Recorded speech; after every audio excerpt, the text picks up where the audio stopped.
Hello friends, मेरा नाम है नीलेश बजाज और इस वीडियो में हम देखेंगे defining constructor outside the class in C++।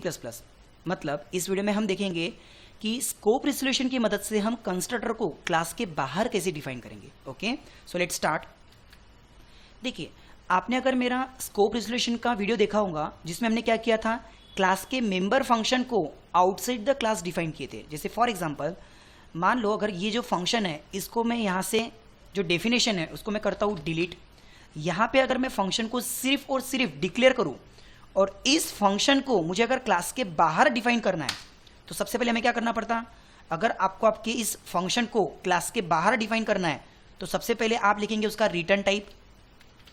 Then वो फंक्शन कौन सी क्लास का है, मतलब आपने रिटर्न टाइप तो लिख लिया लेकिन वो फंक्शन कौन सी क्लास से आ रहा है, सैंपल, मतलब क्लास का नाम। देन उसके बाद स्कोप रिजोल्यूशन ऑपरेटर और फिर उस फंक्शन का नाम। मतलब ये जो हम बाहर फंक्शन डिफाइन कर रहे हैं ये कौन सी क्लास का है, सैंपल क्लास का फंक्शन। मतलब डिक्लेयर तो हमने उसको क्लास के अंदर किया बट डिफाइन क्लास के बाहर किया।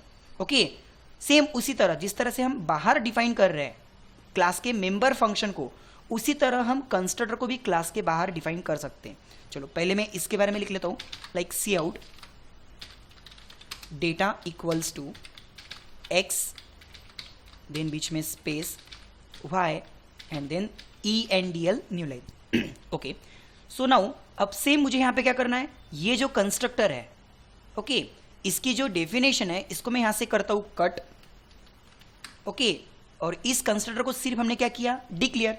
अब कंस्ट्रक्टर को अगर आउटसाइड द क्लास लेना है तो जैसे हमने फंक्शन को आउटसाइड द क्लास लेने से पहले क्या किया, उसका रिटर्न टाइप लिखा, लेकिन कंस्ट्रक्टर को तो कोई रिटर्न टाइप रहता ही नहीं है।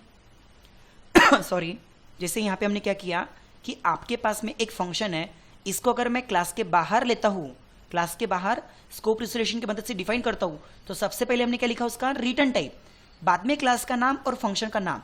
लेकिन कंस्ट्रक्टर को अगर कोई रिटर्न टाइप है ही नहीं तो डायरेक्ट क्या लिखेंगे, क्लास का नाम कि भाई कौन से क्लास का हम कंस्ट्रक्टर बाहर ले रहे हैं, एंड देन फिर स्कोप रिजोल्यूशन और फिर उस कंस्ट्रक्टर का नाम। ओके, यहाँ पे हम लिखेंगे integer p comma integer q और फिर उसकी डेफिनेशन। ठीक है, अब यहाँ पे डेफिनेशन क्या थी उसकी कि like x equals to p की value, y equals to q की वैल्यू और एक स्टेटमेंट कि it is parameterize constructor, it is parameterize constructor. Okay, so now यहाँ पे ENDL और सेमीकोलन। सो देखो, जिस तरह से हमने मेंबर फंक्शन को आउटसाइड द क्लास डिफाइन किया था यूजिंग स्कोप रिजोल्यूशन ऑपरेटर, उसी तरह कंस्ट्रक्टर को हमने आउटसाइड द क्लास लिया यूजिंग स्कोप रिजोल्यूशन ऑपरेटर। अगर ये कंस्ट्रक्टर पैरामीटराइज है तो at the time of calling हम क्या यूज करेंगे, हम हमारे ऑब्जेक्ट के साथ में वैल्यू पास करेंगे ताकि कंस्ट्रक्टर कॉल हो जाए और डेटा इनिशियलाइज हो जाए। देखिए, ओके, पैरामीटराइज कंस्ट्रक्टर कॉल हो गया और डेटा भी इनिशियलाइज हो गया। यदि आपका कंस्ट्रक्टर सिंपल कंस्ट्रक्टर रहता था तो हम यहाँ पे क्या करते थे कि भाई आपके पास में अगर कंस्ट्रक्टर विदाउट एनी वैल्यू है तो वो कौन सा कंस्ट्रक्टर हुआ, सिंपल। उसको भी अगर मुझे बाहर इनिशियलाइज करना है, बाहर डिफाइन करना है तो क्लास का नाम, स्कोप रिजोल्यूशन ऑपरेटर और आपके कंस्ट्रक्टर का नाम जिसके अंदर आपको कोई भी वैल्यू पास नहीं करना है। फिर ये कौन सा कंस्ट्रक्टर हुआ, it is simple constructor. Okay, यानी कि कंस्ट्रक्टर को यूजिंग स्कोप रिजोल्यूशन ऑपरेटर हमने क्लास के बाहर डिफाइन किया और ये कौन सा हुआ, सिंपल कंस्ट्रक्टर।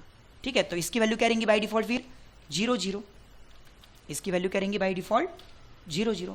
और at the time of object creation हमें कोई भी वैल्यू पास नहीं करना है ताकि सिंपल कंस्ट्रक्टर कॉल आएगा। ओके, देखिए बाय डिफॉल्ट इसका डेटा क्या आएगा 0 0। सो आई होप आपको ये कंसेप्ट समझ में आया होगा कि जिस तरह से मेंबर फंक्शन को हमने आउटसाइड द क्लास डिफाइन किया था using scope resolution operator, same उसी तरह क्लास का जो कंस्ट्रक्टर है उसको भी हम using scope resolution operator class के बाहर डिफाइन कर सकते हैं। ठीक है, सो थैंक यू।